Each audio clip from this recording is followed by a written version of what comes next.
اصل میں یہ لوگ حج کے موسم میں آئے تھے اور نبی کریم صلی اللہ علیہ وسلم کے پاس چپکے سے خبر بھیجی کہ اللہ کے رسول ہم آپ سے ملنا چاہتے ہیں. کتنے لوگ تھے؟ 6 لوگ تھے. اس کو کہتے ہیں بیعت عقبہ اولا. مینا کے قریب ہے یہ گھاٹی. عقبہ کہتے گھاٹی کو. یہ گھاٹی جو ہے مینا کے پاس ہے.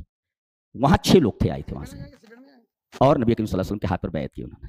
جی دوسری مرتبہ آئے تو 12 لوگ تھے, ڈبل تھے. جی یہ بیعت عقبہ ثانیہ ہے. اور تیسری مرتبہ بیعت عقبہ ثالثہ, تیسری مرتبہ جو ہے تو 70 لوگ تھے, جس میں 70 لوگ تھے غالباً اور 2 عورتیں تھیں. 70 مرد اور 2 عورتیں تھیں. یہ بیعت عقبہ ثالثہ ہے. تو ان تینوں اوقات میں جو لوگ ایمان لائے وہ السابقون الاولون من الانصار, یہ انصاری ہیں. یہ مدینہ سے آ کر کے انہوں نے سب سے پہلے اسلام کو قبول کیا. نبی کے ہاتھ پر بایعوا محمدن صلی اللہ علیہ وسلم, نبی صلی اللہ علیہ وسلم کے ہاتھ پر بیعت کی. اچھا, اور مہاجرین کون ہیں؟ سب سے پہلے سبقت کرنے والے 3 اقوال ہیں. سعید ابن مسیب کا کہنا ہے کہ صلو الی القبلتین, جن لوگوں نے دونوں قبلوں کی طرف منہ کر کے نماز پڑھی, یہ والسابقون الاولون من المہاجرین, جنہوں نے دونوں قبلوں کی طرف منہ کر کے نماز پڑھی ہے, بیت المقدس کی طرف اور بیت اللہ کی طرف, تو یہ السابقون الاولون من المہاجر ہیں. اور عطا کہتے ہیں کہ من شہدوا بدرن, جتنے بدری لوگ ہیں, بدر میں جتنے لوگ, اور بدریوں کا ایک مقام ہے, حدیث میں آتا ہے کہ اللہ تبارک و تعالی نے بدرین کو جھانک کر کے دیکھا آسمان سے. اللہ اکبر, کیا مقام ہے ان کا. اللہ جسے جھانک کر دیکھے کیا مقام ہوتا ہے ان کا. اللہ سبحان اللہ. اور اس کے بعد کہہ بھی دیا, اس کے بعد جو تم کچھ کرو گے میں اس پر گرفت نہیں کروں گا. اللہ, کتنے بڑے لوگ ہیں یہ, کتنے بڑے لوگ. اس کے بعد جو تم کچھ کرو گے میں کیئر نہیں کرتا, اس پر گرفت نہیں ہے تمہاری. اتنے بڑے لوگ ہیں. شہدوا بدر, جو بدر میں شریک ہوئے وہ سب السابقون الاولون من المہاجرین ہیں. اور بعض لوگوں کا یہ کہنا ہے کہ جن لوگوں نے بیعت رضوان کی ہے, جی یعنی صلح حدیبیہ میں جو لوگ شریک تھے جس کا ذکر ابھی آیا, سب کے لیے. اچھا, تو یہ 3 لوگ ہوئے. کون لوگ؟ السابقون الاولون من المہاجرین 1, السابقون الاولون من الانصار 2. اچھا, تیسرے لوگ آ رہے ہیں واتبعوہم باحسان, جو ان دونوں کے نقش قدم پر چلے. ہاں تیسرے لوگ, اس میں ہم لوگ بھی ہیں. ہاں ہم لوگ بھی ہیں. واتبعوہم باحسان, قیامت تک کے لیے مزدہ سنا دیا گیا کہ جو لوگ انصار اور مہاجر جو سابقون الاولون ان کے راستے پر جو چلے گا بس سابقون واتبعوہم. اچھا, بے احسان کی قید کیوں لگی؟ اس لیے کہ جب یہ مدینہ میں رہ رہے تھے تو 2 لوگ ان کے ساتھ تھے, اور ایک تو سچ مچ اخلاص کے ساتھ ان کی اتباع کر رہے تھے, جی یہ دیگر مسلمان ہیں, اور بعض لوگ مسلمانوں کے بھیس میں تھے, منافق تھے, لہذا بے احسان کی قید سے الگ کر دیا گیا ان کو کہ کچھ لوگ ہیں جو ان کے پیچھے چل رہے ہیں اخلاص کے ساتھ, اور کچھ لوگ ایسے ہیں جو ان کے پیچھے چل رہے ہیں اخلاص کے ساتھ نہیں بلکہ نفاق کے ساتھ چل رہے ہیں. لہذا احسان کی قید سے ان کو نکال دیا گیا. تو گویا کہ یہ متبعین ہے اور یہ مسیئین ہے, یہ برے لوگ ہیں اور یہ اچھے لوگ ہیں, اور سب کے بارے میں کہہ دیا گیا رضی اللہ عنہ و رضوا عنہ, اللہ ان سے راضی ہو گئے, اللہ ان سے راضی ہو گئے. اچھا, یہ بات ہے کہ اللہ راضی ہو جائے, یہ بہت آسان ہے, یہ بہت آسان, اللہ راضی ہو جائے. لیکن یہ کہ وہ اللہ سے راضی ہو جائیں بہت مشکل ہے. کیا مطلب اس کا ہوا؟ اللہ ان سے راضی ہو گیا, وہ اللہ سے راضی ہوئے. وہ اللہ سے راضی ہوئے کیا مطلب؟ دکھ آیا تب بھی پیشانی پر شکن نہیں آئی, بیٹے کٹ گئے پیشانی پر شکن نہیں آئی, مال و دولت اللہ کی راہ میں لٹک پیشانی پر شکن نہیں, بھوکے رہے پیشانی پر شکن نہیں آئی, دکھ میں رسول کے ساتھ ہیں, سکھ میں رسول کے ساتھ, جیسا بھی رب نے رکھا ہر حال میں خوش رہے ہو. یہ ہے رب تعالیٰ نے ان کو جس حال میں بھی رکھا سارے احوال میں وہ خوش رہے. ورضوا عنہ, یہ ہے اللہ سے راضی ہونا.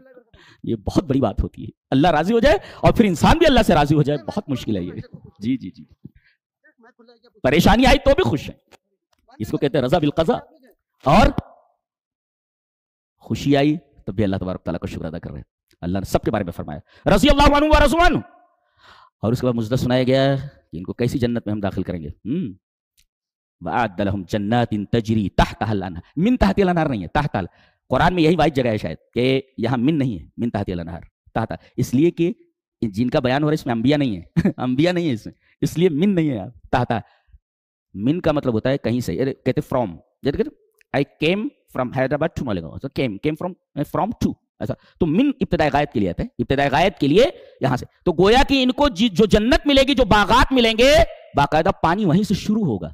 جی, تو وہاں انبیاء کا تذکرہ ہوتا ہے, یہاں یہ ہے پانی دوسری جگہ سے آ رہا ہے. جی, یہ انبیاء سے کم درجے کے لوگ ہیں. جی, انبیاء کا مقام ہوتا ہے, اسی وجہ سے یہاں تحت ہے, اور جہاں انبیاء شامل ہیں وہاں من تحت الانہار. من کا مطلب نہریں وہیں سے چالو ہیں. جی, انہی کی جگہ سے, باغات سے چالو ہیں وہاں سے. جی, یہاں من نہیں ہے, پانی دوسری جگہ سے آ رہا ہے. جی, یہاں من نہیں ہے.